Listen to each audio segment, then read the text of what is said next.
За 31 день до старта Мундиаля в Сыктывкаре кипят свои футбольные страсти. На поле 4 игрока. У них 2 тайма по 3 минуты.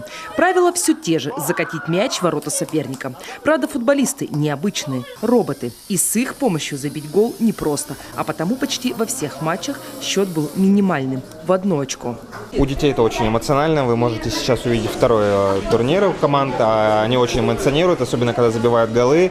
Как в настоящем футболе, дети очень счастливы. Ну и также есть слезы. Здесь уже не до игр. Сыктывкарские инженеры за месяц сделали умную теплицу. В разгар дачного сезона этот конструктор актуален как никогда.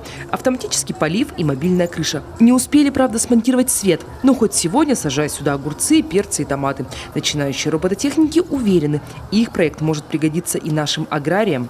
Сейчас в России очень мало теплиц, но я читала, что к 2020 году хотят увеличить количество теплиц, и они должны быть автоматизированы, потому что мы хотим снизить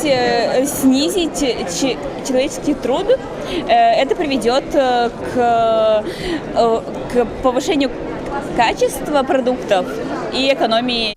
Региональный этап Всероссийской олимпиады собрал больше 70 команд. Здесь представители детских центров всех крупных городов Коми. Негласная конкуренция уже не первый год между Сыктывкаром и Ухтой. Робототехникам из других муниципалитетов пока не удается догнать лидеров. Уже не первый год команды из Республики Коми занимают призовые места на заключительном этапе в Иннополисе. И в 2016 году команда из Ухты заняла первое место, создала робота-манипулятор, который лучше всех выполнил задание. И в позапрошлом году команда Сыктывкарского университета занимали призовые места. В автотранспорт ИРС тоже сделали робот-автомобиль, который достаточно хорошо выполнял задание. Победители регионального этапа уже 22 июня представят свои проекты на российском финале. Команду из Коми ждут в наукогородке Иннополис. Сами инженеры надеются, что и в этот раз судьи высоко оценят наши северные идеи.